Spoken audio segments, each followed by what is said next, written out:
Hey everyone, this is Neha and welcome back to my channel Study with Age 24/7।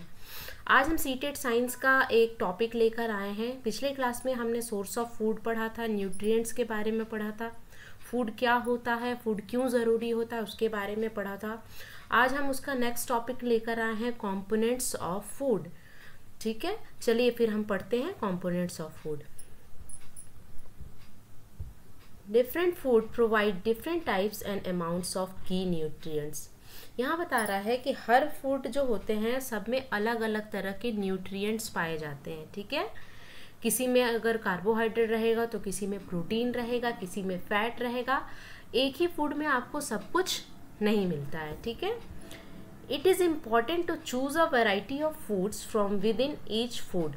अब ये बहुत ज़रूरी है कि हम लोग को कौन कौन सी वैरायटी ऑफ फूड, कौन सी फूड खानी है और किस फूड में क्या मिलता है। क्या हम सारे ऐसे फूड खा रहे हैं जिससे हमें एक प्रॉपर ग्रोथ के लिए हमें carbohydrate, protein, fats, vitamins, minerals सब कुछ चाहिए। तो क्या हम वो फूड ले रहे हैं जिससे हमें ये सब कुछ मिल रहा है, सारे न्यूट्रिएंट्स मिल रहे हैं। क्योंकि देखो, न्यूट्रिएंट्स क्यों ज़रूरी है? Proper growth and functioning of our body के लिए क्या ज़रूरी है? न्यूट्रिएंट ज़रूरी है। और न्यूट्रिएंट कहाँ से मिलेंगे? जब हम वैरायटी ऑफ फूड अपने खाने में लेंगे। ठीक है, nutrients are the essential components for human body. ठीक है, different types of nutrients are. अब न्यूट्रिएंट्स डिफरेंट टाइप्स है, कौन कौन से होते हैं? Carbohydrate, fats, protein, vitamins, minerals, roughage and water. ये सारे ज़रूरी है हमारे बॉडी के प्रॉपर ग्रोथ एंड फंक्शनिंग के लिए। ये सब मिलके हमें क्या मिलते हैं? ग्रोथ। कोई ग्रोथ प्रोवाइड करता है, कोई हमें एनर्जी देता है, किसी से हमें हमारी बॉडी प्रोटेक्ट रहती है माइक्रो ऑर्गेनिज्म के इन्फेक्शन से, कोई हमारे डाइजेशन में हेल्प करता है। ठीक है, कोई ऑब्जर्प्शन में हेल्प करता है। तो ये सारे सबका फंक्शन अलग अलग है और सारे फंक्शन मिलेंगे तभी तो हम एक हमारा प्रॉपर ग्रोथ होगा, हमारी बॉडी मेंटेन रहेगी, है ना। चलिए फिर आगे पढ़ते हैं, सबको एक एक करके डिटेल में पढ़ते हैं। सबसे पहले कार्बोहाइड्रेट्स। मैंने पिछली क्लास में माइक्रो एंड मैक्रो न्यूट्रिएंट्स के बारे में बताया था। मैक्रो न्यूट्रिएंट जो हमें लार्ज क्वांटिटी में चाहिए और माइक्रो जो हमें स्मॉल क्वांटिटी में चाहिए। तो यहाँ पे हम पढ़ रहे हैं कार्बोहाइड्रेट के बारे में। कार्बोहाइड्रेट क्या है?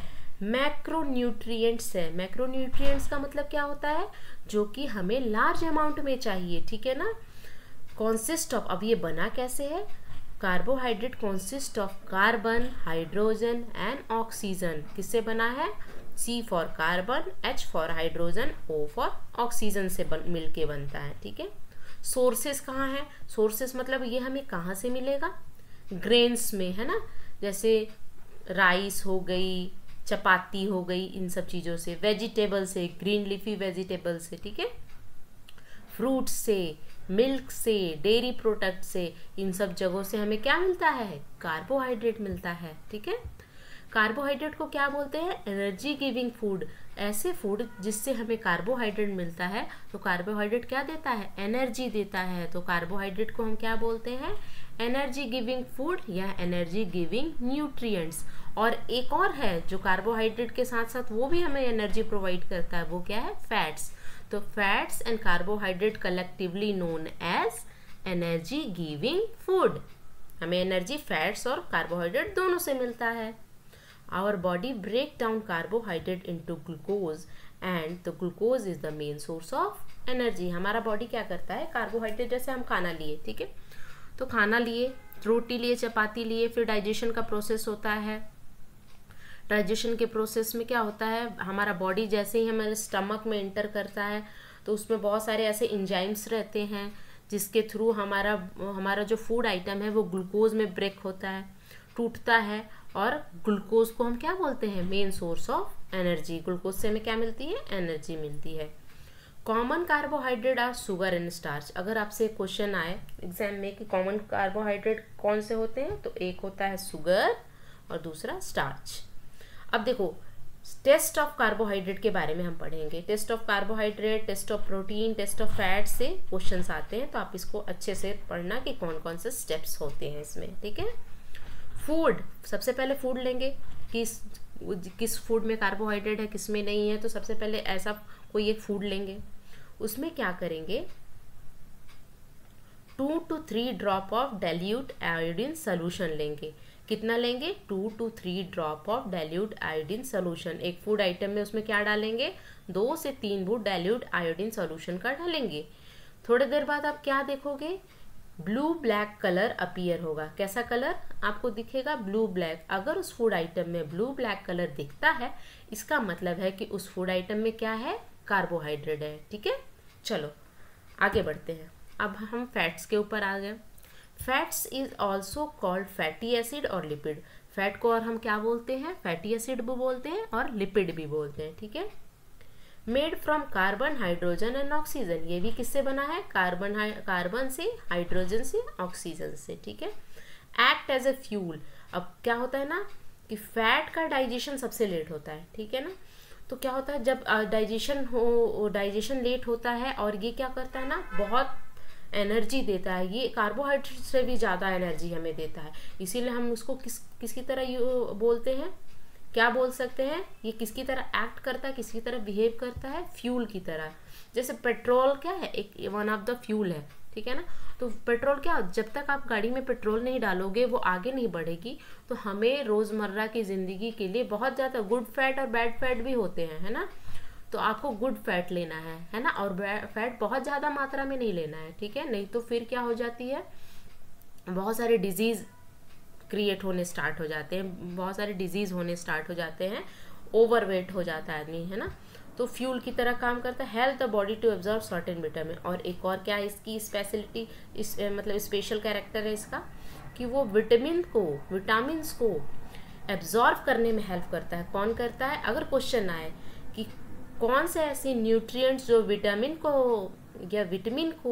एब्जॉर्ब करने में हेल्प करते हैं, तो वो क्या होगा फैट। ठीक है, सोर्स कहाँ से हमें फैट मिलता है, घी से, ऑयल से, बटर से एंड नट्स से। नट्स तो है ना काजू बादाम, बटर आप समझ रहे हो, ऑयल भी समझ रहे हो, घी। ठीक है ना, अब हम यहाँ पे टेस्ट ऑफ फैट्स के बारे में पढ़ेंगे। सबका टेस्ट आप अच्छे से लर्न कर लेना, ये एग्जामिनेशन में आता है सीटेट में। ठीक है, फूड आइटम हो सबसे पहले तो किसी भी टेस्ट करने के लिए पहले फूड आइटम लेंगे। Wrap is it in a piece of paper. और इसको क्या करेंगे उस फूड आइटम को आप एक पेपर में, जो ये आता है ना पेपर फॉइल, उस तरह का आप पेपर ले लोगे और उसमें ऐसे रैप करोगे, है ना, या हल्का सा आप उसको ऐसे मैश करोगे। ठीक है, पेपर में डाल के आप थोड़ी देर बाद क्या देखोगे कि फिर आप उस पेपर को ऐसे उठाकर देखोगे तो उस पर ना पैचेस दिखाई देंगे, ऑयली पैचेस। इससे क्या पता चलेगा ऑयली पैचेस अपीयर, उससे क्या पता चलेगा कि नहीं इस फूड आइटम में क्या था फैट था। अब हम प्रोटीन के ऊपर आते हैं। ठीक है ना, तो फैट एंड कार्बोहाइड्रेट क्या है एनर्जी गिविंग फूड। अब हम प्रोटीन पर आ गए, है ना। Protein are require for growth and repairing of tissue in our body. Protein को हम बोलते हैं बॉडी बिल्डिंग फूड। हमारे मसल्स के ग्रोथ के लिए क्या होता है प्रोटीन बहुत ज़रूरी है ना। तो प्रोटीन किस लिए ज़रूरी है, हमारे मसल्स के ग्रोथ के लिए, है ना। हमारे ग्रोथ एंड रिपेयरिंग में कौन हेल्प करता है प्रोटीन करता है। टिश्यू अगर कोई ख़राब हो गया है टिश्यू तो उसको रिपेयर भी कौन करता है प्रोटीन करता है। हमारा ग्रोथ हो रहा है इसलिए क्या करते हैं, अब जिम वगैरह का मैंने पहले भी एग्जांपल दिया था कि जिम वगैरह में जाओगे तो आपको प्रोटीन लेने की सलाह देते हैं जो जिम ट्रेनर होते हैं। क्यों बोलते हैं जिम में हम क्यों जाते हैं, एक तो हमें अपना वेट लॉस करना होता है और कुछ लोग जाते हैं कि हमारी बॉडी अच्छी रहे, हमारी बॉडी अच्छी दिखे, है ना। तो इसलिए वो कहाँ जाते हैं, तो जिम में जाने से आपको क्या बोलते हैं कि आपको फैट कम लेना है, ऑलिव ऑयल में खाना खाना है और प्रोटीन का इंटेक बढ़ा देना है अपने फूड में, दाल लेना है ना। Help in building new tissue, जैसे कोई टिश्यू खराब हो गई है तो उसको रिप्लेस करके न्यू टिश्यू बनाना, या खराब हो गई है तो उसको रिपेयर करना, ये किसका काम होता है प्रोटीन का। कहाँ से मिलता है, मिल्क से मिलता है, फिश से मिलता है, मीट से मिलता है, एग से मिलता है। एग में देखो एग में फैट भी रहता है और प्रोटीन भी रहता है। एग वाइट होता है ना ऊपर वाला पार्ट, वो प्रोटीन होता है ना। और जो अंदर येलो दिखता है, येलो आप देखोगे कि जो लोग प्रोटीन का सिर्फ इंटेक करते हैं वो येलो वाले अंदर का जो येलो वाला पार्ट है उसको छोड़ देते हैं, नहीं खाते हैं, सिर्फ ऊपर वाला खाते हैं, ठीक है ना। पनीर में मिलता है, जैक फ्रूट यानी कटहल में मिलता है, गुआवा अमरूद में, पल्सेस यानी दाल वगैरह एंड बीन्स में। तो कहाँ कहाँ से मिलता है हमें प्रोटीन? मिल्क से, फिश से, है ना, ये मीट से, एग से, पनीर से, जैक फ्रूट से, गुआवा से, पल्सेस से एंड बीन्स से। अब यहाँ पे हमने बात की है डेफिशिएंसी ऑफ प्रोटीन। अगर प्रोटीन की डिफिशियंसी हो जाएगी, डिफिशियंसी यानी कमी हो जाएगी, तो क्या होता है? माल न्यूट्रिशन होता है। माल न्यूट्रिशन का अक्सर आपने टीवी में ऐड देखा होगा ना, कि बच्चों को, छोटे बच्चों को दिखाया जाता है जो कि या तो वो बहुत फैटी, मतलब उनका जो स्टमक वाला एरिया होता है वो बहुत फैला हुआ रहता है, या तो वो बहुत दुबले पतले दिखते हैं। तो उसमें सीधे ये नहीं बताया जाता है कि क्वाशियोकर है या मरिस्मस है, ये बताया जाता है कि ये बच्चे आप आगे बढ़िए और इनको सपोर्ट कीजिए, ये माल न्यूट्रिशन के शिकार है, क्योंकि इनको प्रॉपर न्यूट्रिएंट्स नहीं मिला है, जिसके कारण से इनका ग्रोथ अच्छे से नहीं हो पाया है। तो वो बच्चे क्या कहते हैं? माल न्यूट्रिशन की कमी रहती है ना, माल न्यूट्रिशन हो जाता है उन्हें। और माल न्यूट्रिशन यानी कि 2 टाइप्स की बीमारी होती है, ठीक है, डिजीज होती है। एक होता है क्वाशियोकर और दूसरा होता है मेरस्मस। क्वाशियोकर क्या होता है? क्वाशियोकर में बच्चे कैसे दिखते हैं? जो उनका स्टमक वाला एरिया फैला हुआ, थोड़े से अजीब सा स्ट्रक्चर हो जाता है। और मेरस्मस में बच्चे एकदम दुबले पतले दिखाई देते हैं, ठीक है। अब हम फिर से आ गए टेस्ट ऑफ प्रोटीन पर। इसमें क्या करना है? फूड आइटम लेंगे और किस फॉर्म में लिखेंगे? पेस्ट के फॉर्म में लेंगे, है ना, पेस्ट के फॉर्म में एकदम बारीक फूड आइटम लेंगे, ठीक है। इसमें सबसे पहले डालेंगे 10 ड्रॉप ऑफ H2O। H2O डालेंगे। H2O means water. H2O क्या होता है? फॉर्मूला होता है वाटर का। तो 10 drops of water, 2 drops of CuSO4। CuSO4 का मतलब होता है कॉपर सल्फेट। कॉपर सल्फेट का फॉर्मूला होता है CuSO4 and 10 drop of NaOH यानी कास्टिक सोडा, है ना, कास्टिक सोडा को NaOH कहते हैं। तो क्या मिलेगा? Violet colour appear. तो किस कलर का? बैंगनी कलर का अपीयरेंस आपको फूड में दिखेगा। तो आप क्या समझोगे कि इस फूड में क्या होता है? इस फूड में होता है प्रोटीन, ठीक है। तो एक बार और पढ़ लेते हैं। फूड आइटम लेंगे, उसमें 10 ड्रॉप ऑफ H2O डालेंगे यानी वाटर डालेंगे, 2 ड्रॉप ऑफ CuSO4 डालेंगे, कॉपर सल्फेट डालेंगे, फिर 10 ड्रॉप ऑफ NaOH डालेंगे यानी कास्टिक सोडा डालेंगे। और कैसे कलर का अपीयरेंस होगा? वॉयलेट कलर का, ठीक है। एक चीज़ मैं आपको यहाँ पे क्लियर कर दूँ कि मिल्क जो होता है, मिल्क में हर चीज़ पाया जाता है एक्सेप्ट 2 थिंग। आपका मिल्क में अगर बोला जाए प्रोटीन है, हाँ है, फैट है, हाँ है, कार्बोहाइड्रेट है, हाँ है। क्या नहीं होता है प्रोटीन में? विटामिन C और आयरन। ये 2 चीज़ आपको मिल्क में नहीं मिलता है, इस चीज़ को आप याद रखिएगा। और बाकी सब कुछ मिल्क में होता है, ठीक है ना। कैल्शियम भी होता है, ये सब चीज़ प्रोटीन में मिल्क में पाए जाते हैं। इस चीज़ को याद रखना कि मिल्क में कौन सी 2 चीज़ें नहीं होती है? एक आयरन नहीं होता है और एक विटामिन C नहीं होता है। अब हम आ गए रफेज। रफेज को हम लोग डाइटरी फाइबर भी बोलते हैं, ठीक है ना, डाइटरी फाइबर बोलते हैं। तो रफेज क्या करता है? मैंने बोला ना कि न्यूट्रिएंट्स, कुछ न्यूट्रिएंट्स ऐसे होते हैं कि जो डाइजेशन में हेल्प करते हैं, है ना। तो रफेज क्या होता है? डाइजेशन में हेल्प करता है। इसीलिए हम लोग फाइबर युक्त खाना खाना चाहिए। फाइबर युक्त माने मोटा अनाज, होल ग्रेन्स खाना चाहिए, फ्रूट खाना चाहिए, वेजिटेबल खाना चाहिए, है ना। तो इससे क्या होता है कि जैसे हम जो खाना खा रहे हैं, तो ये क्या करते हैं ना, डाइजेशन में हेल्प करते हैं। इसीलिए कभी भी बोला जाता है कि फ्रूट वगैरह लिया करो, वेजिटेबल लिया, होल ग्रेन्स खाया करो। ये जैसे आटा यूज़ करते हैं तो हम लोग कहते हैं मोटा अनाज, 3-4 तरह के, जैसे मक्के का आटा, ज्वार का आटा, ये सब ये क्या है? होल ग्रेन्स है, ये मोटा अनाज है। ये सब खाने से हमारा जो है ना वो हम फैटी नहीं होते हैं और हमारा डाइजेशन प्रॉपर होता है, हमारी अच्छी ग्रोथ होती है। इसके लिए होल ग्रेन्स का यूज़ किया जाता है। और क्यों किया जाता है? ये हमारे डाइजेशन में हेल्प करते हैं और ईजिली डाइजेशन हो जाता है। फ्रूट्स लेना चाहिए, वेजिटेबल लेना चाहिए, है ना। और होल ग्रेन्स जो होते हैं, डाइटरी फाइबर मेनली कहाँ मिलते हैं? प्लांट प्रोडक्ट से मिलते हैं। हमको डाइटरी फाइबर कहाँ से मिलता है? प्लांट प्रोडक्ट से। अब वाटर आ गया। वाटर भी बहुत इंपॉर्टेंट रोल प्ले करता है हमारे ग्रोथ एंड मेंटेनेंस में। सबसे पहले तो क्या होता है? Help in break down and digestion of food. सबसे पहले ये फूड को ब्रेक डाउन, छोटे छोटे टुकड़े करने में हेल्प करता है और डाइजेशन ऑफ फूड में हेल्प करता है। प्रिवेंट कॉन्स्टिपेशन, कॉन्स्टिपेशन में भी हेल्प करता है, ठीक है।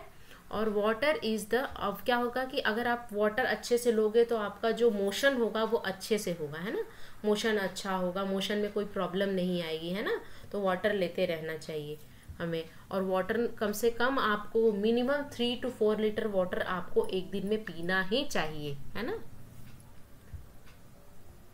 Water is a vital for growth, good health के लिए वाटर, आप अगर वाटर का इंटेक अच्छा करोगे, अच्छे से लोगे, 5-6 लीटर हमेशा वाटर पियोगे तो आपकी स्किन भी ग्लो करेगी। ये भी वन ऑफ द रीज़न होता है स्किन ग्लोइंग का, ठीक है। अब यहाँ पे कुछ इसेंशियल विटामिन के बारे में कुछ, अब हम विटामिन के बारे में पढ़ेंगे, ठीक है। विटामिन क्या करता है, इसको विटामिन एंड मिनरल को प्रोटेक्टिव बोलते हैं, प्रोटेक्टिव न्यूट्रिएंट्स, ऐसे न्यूट्रिएंट्स जो कि प्रोटेक्ट करता है, किससे, हमने पढ़ा कार्बोहाइड्रेट एंड फैट, वो क्या होता है, energy giving, protein body building, और vitamin and mineral protective food, ठीक है ना। तो प्रोटेक्टिव फूड कौन होता है, विटामिन। अब यहाँ पे हम पढ़ेंगे विटामिन के बारे में। It is very essential for our body, सब बहुत ज़रूरी होता है विटामिन हमारे बॉडी के लिए, ठीक है ना। Its protect our body for infection, ये हमें हमारी बॉडी को इन्फेक्शन से बचाता है। नीड ए स्मॉल अमाउंट, और ये हमने पढ़ा था ना कि ये माइक्रो न्यूट्रिएंट्स में आता है, ऐसे न्यूट्रिएंट्स जो कम अमाउंट में चाहिए। तो कम अमाउंट में कौन कौन से न्यूट्रिएंट्स चाहिए, विटामिन एंड मिनरल्स, और ज़्यादा अमाउंट में कौन चाहिए, कार्बोहाइड्रेट, फैट्स एंड प्रोटीन, ठीक है। It protect our body from infection, infection से बचाता है। नीड स्मॉल अमाउंट, है ना, इसीलिए इसको माइक्रोन्यूट्रिएंट्स कहते हैं। It is also called micronutrients, ठीक है। There are 2 types of vitamin. Vitamin कितने तरह के होते हैं, 2 तरह के, एक होता है फैट सॉल्युबल और एक होता है वाटर सॉल्युबल। अब हम कैसे बताएंगे कि कौन सा फैट सॉल्युबल है, कौन सा वाटर सॉल्युबल है, तो उसका लर्न करने का तरीका है ADEK। फैट सॉल्युबल कौन होते हैं, A, vitamin D, vitamin E and vitamin K. ये क्या होता है, फैट सॉल्युबल होता है, जो कि फैट में इजिली सॉल्व होता है। और वाटर सॉल्युबल क्या होता है, VMC। इसको आप अच्छे से देख लेना, है ना। अब डिफरेंट टाइप्स ऑफ विटामिन के बारे में हम पढ़ेंगे। सबसे पहले हमारा आता है विटामिन ए, ठीक है ना। विटामिन ए क्या होता है, इसका साइंटिफिक नेम सबका याद कर लेना बच्चों, है ना। साइंटिफिक नेम होता है रेटिनॉल। रेटिनॉल किसको बोलते हैं, विटामिन ए को बोलते हैं रेटिनॉल। सोर्स कहाँ से मिलता है, कैरेट यानी गाजर, फिश से बनती है ना, कॉड, लीवर ऑयल एक बनती है, उसकी मेडिसिन भी आती है, तो उससे क्या मिलता है, विटामिन ए। और ग्रीन लीफी वेजिटेबल, जैसे ग्रीन लीफी वेजिटेबल में पालक वगैरह को खाना चाहिए, है ना, स्पिनच। डिफिशेंसी, अगर हमारे बॉडी में विटामिन ए की कमी हो जाती है, डिफिशेंसी होती है, तो 2 तरह के डिजीज़ होते हैं, एक तो नाइट ब्लाइंडनेस कहते हैं, एक ज़ीरोपैथलेमिया, ठीक है ना। ये दोनों विटामिन ए की कमी से होते हैं, नाइट ब्लाइंडनेस एंड ज़ीरोपैथलेमिया। अब है विटामिन बी, इसके बहुत सारे टाइप होते हैं विटामिन बी के, इसीलिए इसको हम लोग बोलते हैं विटामिन बी कॉम्प्लेक्स। कॉम्प्लेक्स का मतलब क्या होता है, बहुत ह्यूज, है ना। तो विटामिन, ऐसा विटामिन जो कॉम्प्लेक्स रूप में पाया जाता है उसको क्या बोलते हैं, विटामिन बी। इसीलिए हम लोग बोलते हैं विटामिन बी कॉम्प्लेक्स की मेडिसिन देखोगे अक्सर डॉक्टर लिखते हैं कि विटामिन बी कॉम्प्लेक्स खाइए, है ना। साइंटिफिक नेम होता है थायमीन। विटामिन बी का साइंटिफिक नेम क्या होता है, थायमीन, ठीक है। सोर्स कहाँ से मिलता है, ब्राउन राइस से मिलता है, वेजिटेबल, एग, etc, है ना। इन सब चीज़ों से हमें विटामिन बी मिलता है। और विटामिन बी की कमी से क्या होता है, बेरी, ठीक है ना। विटामिन बी की कमी से क्या होता है, बेरी नाम की एक डिजीज़ होती है। विटामिन B12 को हम लोग, एक मैंने यहाँ पे मेंशन कर दिया साइंटिफिक नेम, आप ध्यान दे देना, ठीक है ना। विटामिन B12 को बोलते हैं राइबोफ्लाविन, ठीक है। विटामिन B3 को नियासिन या निकोटीना एमाइड, है ना, निकोटीना एमाइड बोलते हैं, नियासिन भी बोलते हैं और निकोटीना एमाइड भी बोलते हैं विटामिन B3 को। और इससे कौन सी डिजीज होती है, लेरगा, है ना। विटामिन B6 से होता है, को क्या बोलते हैं, उसका साइंटिफिक नेम है, इस साइड साइंटिफिक नेम मैंने लिखा है और इस साइड उसकी डिजीज लिखी है, ठीक है ना। तो ये साइंटिफिक नेम है और ये डिजीज है। पायरोडॉक्सिन, विटामिन B6 को क्या बोलते हैं, पायरोडॉक्सिन, और इसकी कमी से एनीमिया होता है। आयरन की कमी से भी एनीमिया होता है और विटामिन B6 की कमी से भी क्या होता है, एनीमिया होता है। विटामिन ए फॉलिक एसिड बोलते हैं। और मेगालोब्लास्टिक एनीमिया, इससे क्या होता है, मेगालोब्लास्टिक एनीमिया। विटामिन ए की कमी, विटामिन B8 की कमी से, विटामिन B8 को फॉलिक एसिड बोलते हैं, याद रखिएगा, और मेगालोब्लास्टिक एनीमिया होता है। विटामिन B12 को क्या बोलते हैं? साइनोकोबालामीन बोलते हैं। और इससे कौन सी डिजीज होती है? परमीसियस एनीमिया, ठीक है ना। एनीमिया यहाँ पे 2-3 बार आया है, तो आपको पता करना होगा कि कौन सा एनीमिया किससे होता है। जैसे विटामिन B8 से मेगालोब्लास्टिक एनीमिया और विटामिन B12 से परमीसियस एनीमिया, ठीक है।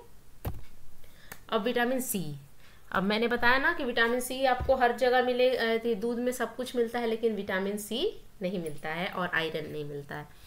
तो विटामिन सी का जो साइंटिफिक नेम होता है वो स्कॉर्बिक एसिड होता है। क्या होता है? Ascorbic acid. सोर्स कहाँ होता है? Citrus food. सीट्रस फूड यानी खट्टा, जो खट्टे फ्रूट होते हैं ना, सीट्रस, उसमें ये पाए जाते हैं, फूड या फ्रूट्स में। जैसे लेमन में, ऑरेंज में क्या आएगा? विटामिन सी मिलते हैं, ठीक। डिफिशेंसी डिजीज, अब इससे कौन सी डिजीज होती है? इस विटामिन सी की कमी से कौन सी डिजीज होती है? स्कर्वी यानी ब्लीडिंग गम्स। आपका जो मसूड़े होते हैं, गम्स यानी मसूड़ा, उसमें से ब्लीडिंग होती है ना, उसको क्या बोलते हैं? Bleeding gums. और क्या बोल सकते हैं? स्कर्वी। अब हम आते हैं विटामिन डी। विटामिन डी होता है, इसका साइंटिफिक नेम होता है कैल्सीफिरोल। अब इससे आप याद रखो कि जैसे हमारा बोन है ना, बोन के लिए क्या सबसे ज़रूरी है? Phosphorus and calcium. तो इससे क्या, और विटामिन डी से क्या होते हैं? हमारे बोन्स मजबूत होते हैं ना, स्ट्रांग बनते हैं ना। तो हम बहुत सारे बच्चों को क्या करते हैं? धूप में न्यू बॉर्न बेबी को तो स्पेशली हम धूप में रखते हैं। क्यों रखते हैं? क्योंकि क्या होता है, सनलाइट से हमें क्या मिलती है?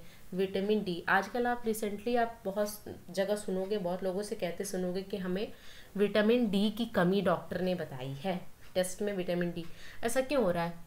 क्या होता था कि पहले के लोग जो होते थे वो धूप में ज़्यादा रहते थे, धूप में काम करना, खेतों में काम करना, पैदल चलना। अब आजकल क्या है कि आपको 1 किलोमीटर जाना, आधा किलोमीटर जाना है, तो लोग ना स्कूटी का या कार का यूज़ करते हैं। तो जितना आपको विटामिन डी चाहिए सनलाइट से, क्योंकि नेचुरल सोर्स है विटामिन डी का, कौन? सनलाइट। तो हमें सूर्य की रोशनी से विटामिन डी मिलता है, ठीक है ना, एक्टिवेट हो जाता है विटामिन डी। तो अभी सब बहुत लोगों को आप सुनोगे ना कि विटामिन डी की कमी हो रही है। क्यों हो रही है? क्योंकि लोग अगर धूप में निकल भी रहे हैं ना, तो मुंह बांध के, हाथ कवर करके, तो आपको जितना विटामिन डी चाहिए वो तो आपको मिल ही नहीं रहा है। तो ये रीज़न आजकल आपको देखने को मिलेगा। अक्सर आपको घर में, चाहे वो छोटे बच्चे हो या एडल्ट हो, सबको विटामिन डी की कमी हो रही है। कुछ लोग तो ये सोचते हैं कि हमारा फेयर, जो हमारा कलर है वो डार्क हो जाएगा, इसके कारण भी मुंह ढक के चलते हैं, है ना। तो ये सब रीज़न है, विटामिन डी नहीं मिल रही है। तो सोर्स कहाँ से मिलता है? सनलाइट से सबसे अच्छा सोर्स है। सुबह में सूर्य नमस्कार क्यों किया जाता है? सूर्य नमस्कार करने के पीछे ये भी रीज़न होता है कि आप थोड़े देर, बहुत ज़्यादा तेज़ धूप में नहीं, लेकिन जो सुबह की धूप होती है ना, वो बहुत अमृत की तरह काम करती है। आप जाओ, कुछ नहीं, हल्का सा 10 मिनट आप धूप में रहो, आप बहुत अच्छा फील करोगे और विटामिन डी की कमी आपको महसूस नहीं होगी। लीवर में मिलेगा आपको। यहाँ पे हम सोर्स की बात कर रहे थे, sunlight, fish, egg, liver and mushroom. Deficiency disease, अब इससे कौन, अगर विटामिन डी की कमी हो जाती है बहुत ज़्यादा मात्रा में, तो क्या होता है? रिकेट्स होता है एडल्ट में कौन सी बीमारी होती है? रिकेट्स। एंड चिल्ड्रेन में कौन सी होती है? ऑस्टोपोरोसिस या ऑस्टोमेलेशिया भी बोलते हैं, ठीक है। अब आगे हम विटामिन ई को हम लोग ब्यूटी विटामिन भी कहते हैं। क्या बोलते हैं? ब्यूटी विटामिन, ठीक है। इसका साइंटिफिक नेम होता है टोकोफिरोल, है ना। और deficiency disease, sterility in male and miscarriage in female, ठीक है ना। ये सब डिजीज मतलब क्या होता है? स्टेरिलिटी इन मेल मतलब बच्चे पैदा होने में या मिसकैरेज होने में दिक्कत आती है। तो ये सब विटामिन ई की कमी से होता है। और आपकी स्किन अच्छी रहे, है ना, आपका हेयर अच्छा रहे, इसके लिए विटामिन ई बहुत ज़रूरी है। अब हम आगे विटामिन के पर, ठीक है ना। इसका साइंटिफिक नेम है फाइलोक्विनिन, ठीक है ना, फाइलोक्विनिन, ठीक है। डिफिशेंसी इसकी होती है नॉन क्लॉटिंग ऑफ ब्लड। हमारे ब्लड का जो ब्लड क्लॉटिंग समझते हो आप? क्या होता है? जैसे कट जाता है ना, कट जाता है तो ब्लीडिंग स्टार्ट होने लगती है, तो वहाँ पर ना विटामिन के ज़रूरी होता है, ठीक है ना।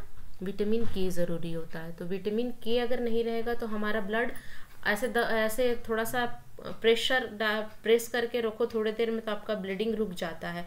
और वहाँ पे क्या होता है, ब्लड जो होता है वो गाढ़ा हो जाता है, थिक हो जाता है और रुक जाता है। वो कि उसमें कौन हेल्प करता है, विटामिन के। तो अगर विटामिन अगर आपके अच्छा है तो ब्लड क्लॉटिंग हो जाएगा आपका अच्छे से, अगर नहीं होगा तो ब्लड क्लॉटिंग होने में दिक्कत आएगी। और एक और 2 प्रोटीन भी हेल्प करते हैं, आपको याद होगा 2 तरह के प्रोटीन ब्लड क्लोटिंग में हेल्प करते हैं, एक होता है हेपेरिन और दूसरा होता है फाइब्रिनोजेन। फाइब्रिनोजेन जब ब्लड क्लोट क्या होता है ना, अब एक चीज़ में बहुत इंटरेस्टिंग बात है आपको मैं बताऊं, क्योंकि आप 6 to 8 को पढ़ाने के लिए टीचर बनने वाले हो, तो आपको कुछ चीज़ें एक्स्ट्रा भी पता होनी चाहिए।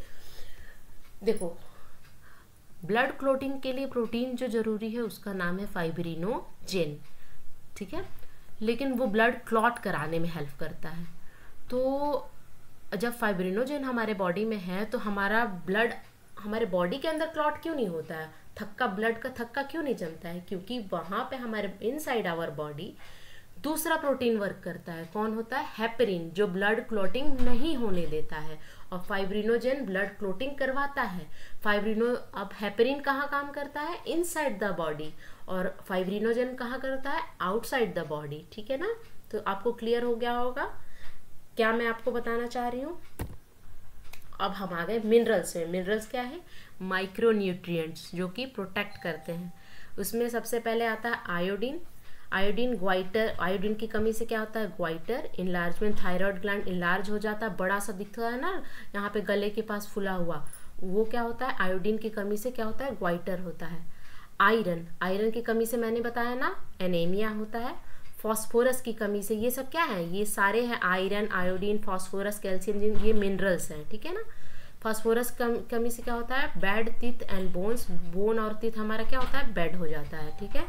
कैल्शियम क्या होता है, ब्रिटल बोन, हमारी बोन बहुत वीक हो जाती है, एक्सेसिव ब्लीडिंग होती है। और जिंक की कमी से इम्पेयर्ड ग्रोथ में रुकावट आती है। तो ये सारे मिनरल्स हैं और ये इसकी डिफिशियंसी है। आई होप आपको ये वीडियो अच्छा लगा। अगर अच्छा लगे तो do like, share and subscribe. तब तक के लिए thank you so much. Study with ease 24/7 by Neha Singh. Bye bye.